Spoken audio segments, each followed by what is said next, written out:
Temeke yasimamia urejeshwaji wa shilingi milioni 87 kufuatia ubadhirifu Kigamboni. TAKUKURU kwa kushirikiana na Ofisi ya Taifa ya Mashtaka imewafikisha mahakamani baadhi ya watumishi wa halmashauri ya Kigamboni na Ofisi ya Rais TAMISEMI kwa tuhuma za wizi na ubadhirifu wa fedha kiasi cha shilingi milioni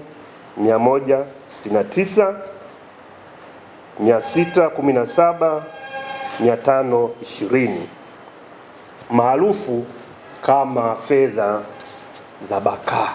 Ninapenda kuujulisha umma kuwa uchunguzi ulifanyika kwa mujibu wa sheria na Septemba 2, 2025 washtakiwa 12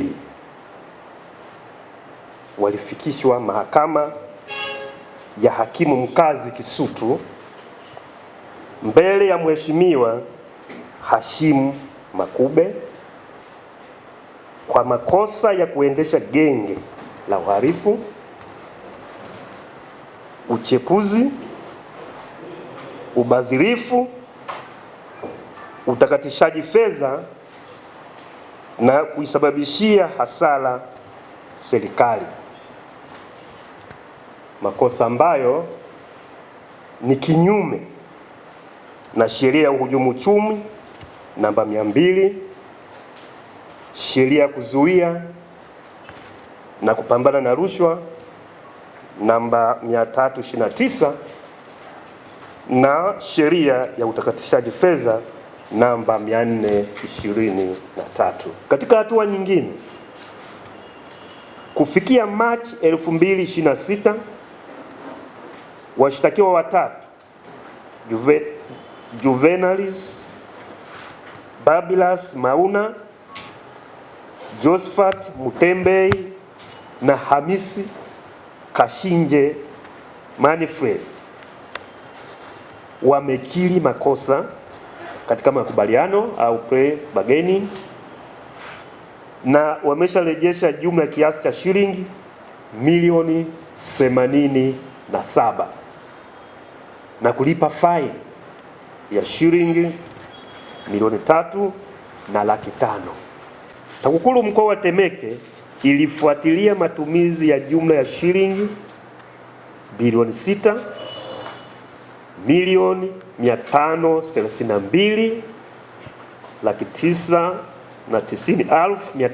6,532,990,529 kwa ajili ya utekelezaji wa miradi 7 ya maendeleo katika sekta za elimu, afya, ujenzi inayotekelezwa na halmashauri za manispaa ya Temeke na Kigamboni. TAKUKURU mkoa wa Temeke imefanikiwa kuokoa na kurejesha shilingi 370,000 kwa madereva bajaji 40 wa kituo cha Kibada huko Kigamboni waliokuwa wametozwa fedha kwa njia isiyo halali wakidaiwa kulipia stika za maegesho. Uchunguzi uliofanyika kwa kushirikiana na uongozi wa madereva na vyombo vya dola ulibaini udanganyifu huo na hatua zilizochukuliwa zimerejeshwa fedha kwa wahusika pamoja na kuimarisha utulivu na amani katika kituo hicho. Aidha, katika robo ya Januari hadi Machi, TAKUKURU imepokea malalamiko 68